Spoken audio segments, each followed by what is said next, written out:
ನಮಸ್ಕಾರ ರೀ ರೈತ ಬಂಧುಗಳೇ. ಇವತ್ತು ನಾನು ಅದೀನಿ ಇಂಚಿಗೇರಿ ಒಂದು ಗ್ರಾಮದೊಳಗದೀನಿ ರೀ. ನಮ್ಮ ಸ್ವಂತ ಹೊಲದೊಳಗೆ ನೋಡ್ಬೋದು.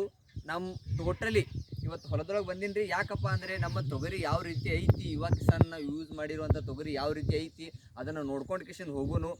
ಮತ್ತು ಸ್ವಲ್ಪ ಹೊಲದೊಳಗೆ ಕೆಲಸ ಮಾಡೋದು ಭಾಳ ಚಲೋ ಅನ್ನಿಸ್ತದೆ ರೀ. ಈ ಟೈಮ್ ಒಳಗೆ, ಸಾಯಂಕಾಲ ಟೈಮ್ ಒಳಗೆ, ಸಂಜೆ ಟೈಮ್ ಒಳಗೆ ಕೆಲಸ ಮಾಡೋದು ಒಂದು ಖುಷಿನೇ ಬೇರೆ ಇರ್ತದೆ. ಅದು ಒಂದು ಖುಷಿ ಸಲುವಾಗಿ ನಾನು ಹೊಲಕ್ಕೆ ಬಂದೀನಿ ಇವತ್ತು. ನೋಡ್ಬೋದು ನಾವು ಟೋಟಲಿ ಯುವ ಕಿಸಾನ್. ಯುವ ಕಿಸಾನ್ ಗ್ರೋತ್ ಬೀಜೋಪಚಾರ ಮಾಡಿವು ಅಷ್ಟೇ ರೀ. ಇಷ್ಟೇ ಔಷಧ ಖಾಲಿ ಅದ ಈ ಬಾಟಲ್ ಒಳಗೆ, ಇಷ್ಟೇ ಔಷಧ ಖಾಲಿ ಅದ ರೀ. ಯುವ ಕಿಸಾನ್ ನಾವು ಏನು ಮಾಡಿವಿ ಸರ, 3 ಎಕರೆ ತೊಗರಿಯನ್ನು ಈ ಒಂದು 100 ml ಔಷಧದೊಳಗೆ ನಾವೇನು ಮಾಡೀವಿ ರೀ, ಇದು ಬೀಜೋಪಚಾರ ಮಾಡೀವಿ. ಎಷ್ಟು ಖರ್ಚು ರೀ? 100 ರೂಪಾಯಿ ಖರ್ಚು ಮಾಡೀವಿ. 150 ರೂಪಾಯಿ ಖರ್ಚು ಮಾಡೀವಿ ಈ ನಮ್ಮ 3 ಎಕರೆ ಹೊಲ ಬಿತ್ತನೆ ಮಾಡೋಕ್ಕೆ. ಈಗ ನೋಡ್ಬೋದು ನೀವು ಯಾವ ರೀತಿ ನಮ್ಮ ಯುವ ಕಿಸಾನ್ ಯೂಸ್ ಮಾಡಿರುವಂಥ ಬೆಳೆ ಯಾವ ರೀತಿ ಐತಿ ನೀವೆಲ್ಲ ನೋಡ್ಬೋದು. ನೋಡಿರಿ ಫಸ್ಟ್ ಯಾವ ರೀತಿ ಅದ. ಟೋಟಲಿ 3 ಎಕರೆ ಪ್ಲಾಟ್ ಅದ್ರಿ ಸರ್. ಇದು ಯಾವ ರೀತಿ ಐತಿ. ಇದು ನಮ್ಮ ಯುವ ಕಿಸಾನ್ ಬ್ರ್ಯಾಂಡನ್ನು ಯೂಸ್ ಮಾಡಿ ಬಿತ್ತಿರುವಂಥ ಪ್ಲಾಟ್. ನಾನೇ ಬೀಜೋಪಚಾರ ಮಾಡೀನಿ, ನಾನೇ ಇವತ್ತಿಗೆ ಬಂದೀನಿ ರೀ. ಇವತ್ತಿಗೆ ಎಷ್ಟು ದಿವ್ಸಿನ ಪ್ಲಾಟ್ ಐತಪ್ಪ ಅಂದರೆ 2 ತಿಂಗಳ 10 ದಿವ್ಸಿನ ಪ್ಲಾಟ್ ಅದ ರೀ. ಎಷ್ಟು ರೀ? 2 ತಿಂಗಳ 10 ದಿವ್ಸಿನ ಪ್ಲಾಟ್ ಅದ.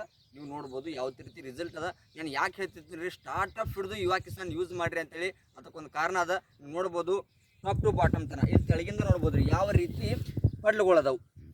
ನೋಡ್ಬೋದು ಇಲ್ಲಿಷ್ಟು ಟೊಂಗಿಗಳು ಇವೆಷ್ಟು ಹಾರ್ಡ್ ಅದಾವು ನೋಡ್ರಿ. ಇಲ್ಲಿಂದ ಟಾಪ್ ಟು ಬಾಟಮ್ ತನ ಏನು ಬೇಕು, ಟಿಸಲ್ ಜಾಸ್ತಿ ಬರಬೇಕು, ಪಡ್ಲು ಜಾಸ್ತಿ ಬರಬೇಕು ಅನ್ನೊಂದು ಇನ್ನೊಂದು. ಯುವ ಕಿಸಾನ್ ನೀವು ಸ್ಟಾರ್ಟಿಂಗ್ ಹಿಡಿದ ಯೂಸ್ ಮಾಡಿರಿ, ನಿಮ್ಮ ಹೊಲದಲ್ಲಿ ಹುಳಗಳ ಸಂಖ್ಯೆ ಕಮ್ಮಿ ಆಗ್ತದೆ. ನಾನು ಎಷ್ಟೋ ಜನರ ಪ್ಲಾಟ್ ವಿಸಿಟ್ ಕೊಟ್ಟೀನಿ ರೀ, ಸಾಕಷ್ಟು ಜನರು ಪ್ಲಾಟಿಗೆ ಹೋಗಿದ್ದೀನಿ. ಬಟ್ ಆದರೆ ಅವ್ರವ್ರ ಪ್ಲಾಟ್ ಒಳಗೆ ಈಗ ಸದ್ಯನೇ ಇನ್ನೂ ಹೂವಿಲ್ಲ ಏನೂ ಇಲ್ಲ, ಆದರೂ ಕೂಡ ತಪ್ಪಲದ ಮೇಲೆ ಹುಳುಗಳದಾವು. ಬಟ್ ನಮ್ಮ ಹೊಲದೊಳಗೆ ಸರ ಇವತ್ತು ನಾನು ಪೂರಾ ಹೊಲ ತಿರುಗಾಡೀನಿ, ಬಟ್ ಒಂದು ಹುಳ ನನಗೆ ಸಿಕ್ಕಿಲ್ಲ. ಇದಕ್ಕೆ ಪವರ್ ಆಫ್ ಯುವ ಕಿಸಾನ್. ನೋಡಿರಿ ಈ ರೀತಿ ಅದ. ಏನು ಮುಂದೂ ಕೂಡ ನನಗೆ ಅನ್ನಿಸ್ತದೆ ಇದಕ್ಕೆ ಹುಳ ಹತ್ತಂಗಿಲ್ಲ, ಬಂದರೂ ಕೂಡ ನಾನು ಅದನ್ನು ಮೇಂಟೈನ್ ಮಾಡುವಂಥದ್ದೊಂದು ನನ್ನ ಕಡೆ ಉಪಾಯ ಐತಿ. ಇದು ನಮ್ಮದು ಯುವ ಕಿಸಾನ್ ಮೇಲೆ ಆಗಿರುವಂಥದ್ದು ರೀ. ನೋಡ್ಬೋದು ಯಾವ ರೀತಿ ತೊಗರಿ ಐತಿ ಅಂಥೇಳಿ. ಈ ಕಡೆ ಎಲ್ಲ ತೋರಿಸ್ರಿ ಯಾವ ರೀತಿ ಅದ ನಮ್ಮ ಪ್ಲಾಟ್. ಟೋಟಲಿ ಸಾವಯವ ಬೇಸಿ 2 ವರ್ಷ ಆಯಿತು ಸರ್. ನಾನು ಯಾವುದೇ ರಾಸಾಯನಿಕ ಗೊಬ್ಬರವನ್ನು ಹಾಕಿಲ್ಲ ನಮ್ಮ ಹೊಲಕ್ಕೆ. ನೋಡ್ಬೋದು ಬೇಕಾದ್ರೆ ಇವನ್ನ ನೆಲದಲ್ಲಿ ಕೈ ಹಾಕಿದ್ರು ಕೂಡ ನಮ್ಗೆ ಎರೆಹುಳ ಸಿಗುತ್ತೆ. ಆ ರೀತಿ ನಮ್ಮ ಹೊಲವನ್ನು ನಾನು ಡೆವಲಪ್ಮೆಂಟ್ ಮಾಡಿದ್ದೀನಿ ನಮ್ಮ ಯುವ ಕಿಸಾನ್ ಮೇಲೆ. ನೋಡ್ಬೋದು ಯಾವ ರೀತಿ ಐತಿ ಬೆಳೆ. ಇದಾದ್ಮೇಲೆ ಇಲ್ಲಿ ಬಾಜುಕ ನಮ್ಮದು ಕಾಕಾದ ಪ್ಲಾಟ್ ಅದ್ರಿ. ಅದು ರಾಸಾಯನಿಕ ಗೊಬ್ಬರವನ್ನು ಹಾಕಿ ಬಿತ್ತನೆ ಮಾಡಿದಾರೆ. ಆ ಪ್ಲಾಟನ್ನು ಕೂಡ ನಾನು ನಿಮಗೆ ತೋರಿಸ್ತೀನಿ, ಬರ್ರಿ. ಬರ್ರಿ. ಇವತ್ತು ನೀವು ನೋಡ್ಬೋದು ಇದು ಏನೈತಿ, ರಾಸಾಯನಿಕ ಹಾಕಿ ಬಿತ್ತಿರುವಂಥ ಪ್ಲಾಟ್ ಅದ. ನೋಡ್ಬೋದು ಇದು ಯಾವ ರೀತಿ ಅದ. ಪೂರಾ ಪ್ಲಾಟ್ ಅಬ್ಸರ್ವ್ ಮಾಡ್ಬೋದು ರೀ ಯಾವ ರೀತಿ ಐತೆ ಅಂಥೇಳಿ.